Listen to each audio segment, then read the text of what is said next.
Olá! Você gostaria de desenvolver habilidades para gerenciar conflitos e identificar a melhor solução para uma situação específica? Essa é a proposta do curso de extensão A Mediação na Legislação Brasileira, oferecido pela Pró-Reitoria de Extensão da PUC-Minas. Para conversarmos sobre o assunto, recebemos no estúdio o professor Leandro Renó, responsável pelo curso de extensão. Professor, seja bem-vindo, muito obrigado pela sua presença. Obrigado a vocês. Professor, antes da gente falar sobre o curso, o que é a mediação de conflitos? A mediação de conflitos é uma forma de resolver as disputas entre as pessoas, entre duas ou mais pessoas, de uma forma mais amigável, baseada no diálogo. A proposta é que quando você tem uma situação de conflito, normalmente o que se espera é que inicialmente as pessoas envolvidas nesse conflito tenham condições de sentar, conversar e resolver o que é necessário. Mas a gente sabe que na realidade não é bem assim. Muitas vezes as pessoas estão envolvidas em situações em que há questões difíceis de se lidar, difíceis de conversar. A emoção, ela muitas vezes toma conta e às vezes o diálogo ele se vê confuso ou até mesmo impossibilitado. E essas pessoas elas têm alternativas, né? Uma das alternativas é buscar uma solução no judiciário, mas nem sempre a solução judicial é a mais adequada. Então, nesse universo de possibilidades que você tem, uma das opções é a mediação, assim como é a conciliação, é a arbitragem, dentre outras, né?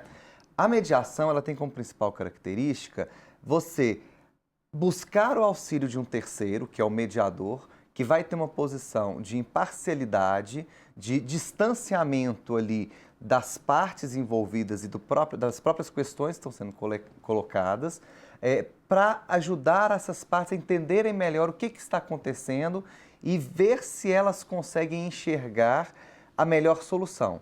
Então, não é papel do mediador julgar, não é papel do mediador advogar para uma parte ou para outra. O papel do mediador é ali proporcionar para as partes o ambiente adequado, proporcionar para as partes uma melhor compreensão do que está acontecendo, e para isso existem técnicas próprias, que inclusive a gente trabalha com a compreensão disso nesse curso, né? Existem técnicas próprias que o mediador vai utilizar ao longo do diálogo entre as partes para poder ajudar a que as próprias partes consigam entender o que está acontecendo e, uma vez entendido o que está acontecendo, elas consigam enxergar de forma clara e objetiva o que precisa ser feito para resolver. E aí isso passa pela identificação das questões, dos interesses ali envolvidos. Ele seria um facilitador. Um facilitador da comunicação, exatamente. O papel dele é facilitar esse diálogo, muitas vezes objetivando as questões para que as próprias partes, então elas mesmas, consigam enxergar a solução e juntas construir a solução.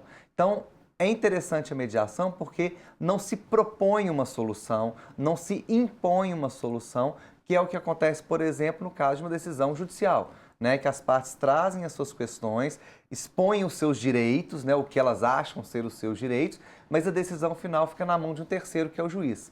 No caso da mediação, esse terceiro ele vai ajudar as partes a enxergarem a solução. Isso que é o interessante. As partes que vão chegar a um acordo. Exatamente. E, professor, quem pode ser o mediador? Bom, a gente, até o final do ano passado, a gente não tinha legislação nenhuma a respeito, né? Então, o entendimento era que qualquer pessoa devidamente capacitada, né, poderia atuar como mediador. A partir de dezembro de 2015, a gente tem uma lei, que é a Lei 13.140, que entrou em vigor em dezembro, então, que é a Lei de Mediação. Ela trata tanto da mediação extrajudicial quanto da mediação judicial. E temos também agora, desde março desse ano, o novo Código de Processo Civil. Com a entrada em vigor dessas duas normas aí, a gente tem agora algumas regras. Então, em linhas gerais, para você ser mediador extrajudicial, ou seja, fora do âmbito do judiciário, né? Porque hoje o judiciário trouxe para si também esse papel de promover o uso da mediação, né? Para ser mediador extrajudicial, o entendimento, inclusive, que é o exposto na lei, é que basta ter a capacidade, então ser pessoa capaz, né, que regra geral ter mais de 18 anos, e estar devidamente capacitado. Então você tem que ter uma formação teórica e prática prévia para poder dominar as técnicas, compreender o que é a mediação e então aplicar essas técnicas no caso prático. para atuar como mediador judicial, aí essas normas trouxeram um elemento a mais, que além da capacitação e estar devidamente cadastrado junto aos tribunais de justiça, né, existem normas do CNJ, que é o Conselho Nacional de Justiça, você também tem um critério a mais aí, que é estar formado em um curso superior há mais de 2 anos. Então, para atuar como mediador judicial, você tem que estar formado e há mais de 2 anos. Mas fora do judiciário, além desse cadastro que você teria que passar a fazer parte desse cadastro. E professor, qual a diferença entre mediação e conciliação? Tá.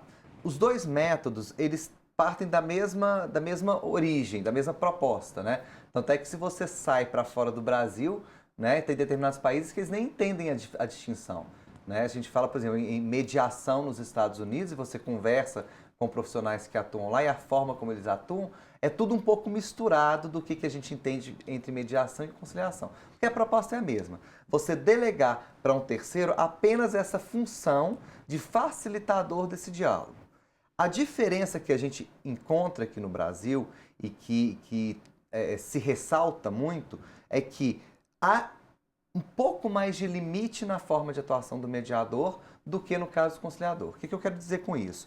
O mediador, ele está ali só efetivamente para conduzir esse diálogo, com as técnicas adequadas, para ajudar a tirar um pouco da carga emocional, ajudar as partes a enxergarem melhor o que está acontecendo e qual que é o caminho que precisam seguir para que elas próprias cheguem a uma solução. Esse é o papel que se entende do mediador. No caso da conciliação, há um entendimento de que, além de fazer isso, o conciliador estaria autorizado a, diante de um impasse, num determinado momento, caso ele sinta que é necessário, o conciliador poderia propor soluções. Ele poderia se envolver mais diretamente com as partes na construção de uma proposta de solução. O que se questiona um pouco porque você acaba interferindo nessa solução e corre-se um risco do mediador trazer a opinião dele, né, o que ele acha que é o mais adequado e, de repente, para aquelas partes não seria a melhor solução e pode ser que elas saiam dali com um acordo que elas vão falar, poxa, mas espera aí, fui eu que realmente escolhi isso ou eu fiz isso induzido pelo conciliador? Né? Então, uma conciliação bem feita, técnica, seria isso. Mais ou menos a mesma proposta da mediação, sem aprofundar muito, mas com essa possibilidade do mediador eventualmente fazer alguma proposta. E professor, em quais casos a gente pode recorrer à mediação?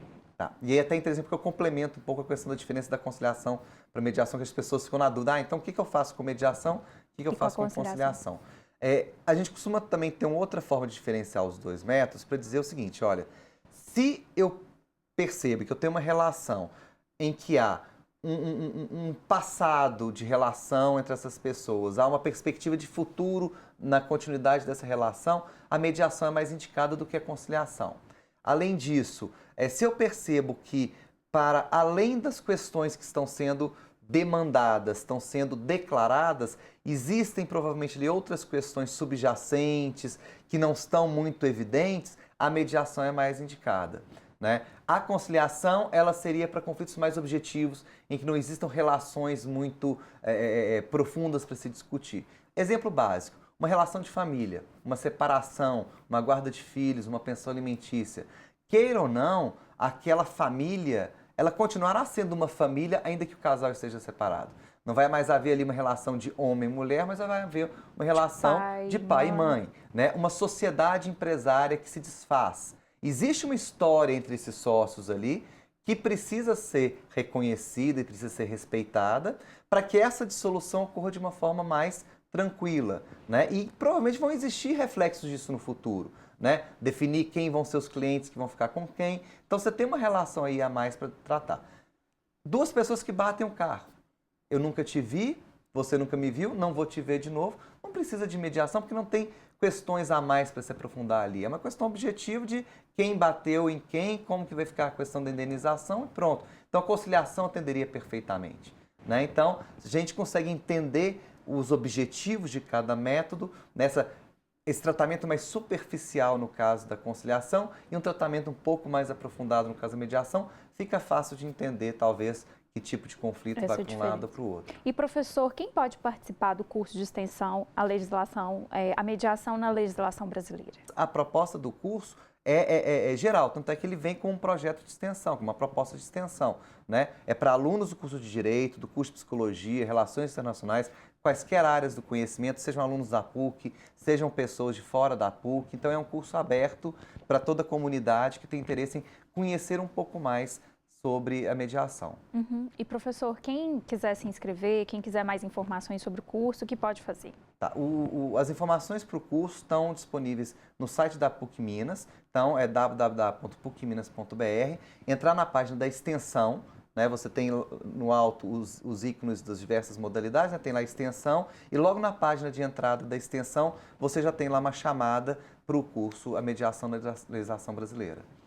E qual que é a proposta, né? As pessoas que vão participar desse curso, eles vão ter uma noção melhor do que da base teórica da mediação? Tá, o curso está organizado da seguinte forma: a gente tem uma primeira noção, no primeiro dia de aula vai ser uma noção sobre conflito, comunicação, que é a base da própria mediação. Depois, a aula sobre teoria geral da mediação, para entender um pouco como que é a mediação, como que é o processo de mediação. Aí a gente entra no estudo da Lei de Mediação e do novo Código de Processo Civil e depois a gente encerra com uma atividade um pouco mais prática, com estudos de caso, trazer para os alunos para eles visualizarem um pouco melhor como que é um processo de mediação. O objetivo é realmente dar essa noção básica. Quem tiver interesse em se capacitar como mediador, aí a gente tem uma outra proposta de curso, que é um curso um pouco mais extenso, até para atender as exigências do Conselho Nacional de Justiça e do Tribunal de Justiça de Minas Gerais. Vai ser um curso oferecido pelo IEC, que é o Instituto de Educação Continuada da PUC Minas, é um curso de 100 horas, que vai ser oferecido no segundo semestre desse ano, e que aí sim, aí você vai ser capacitado para atuar como mediador, porque vai ter as aulas teóricas, prática simulada e prática real previstas no curso. Então, são duas propostas bem diferentes, mas complementares. Complementares, exatamente. Professor, muito obrigada. Bom trabalho para vocês. Obrigado. O PUC Comunidade de hoje fica por aqui. Acesse o site da Pró-Reitoria de Extensão e fique por dentro das novidades. pucminas.br/proex. Você também pode enviar sua dúvida, comentário ou sugestão para o e-mail que aparece na tela, puccomunidade@pucminas.br. Esperamos você no próximo programa. Até lá!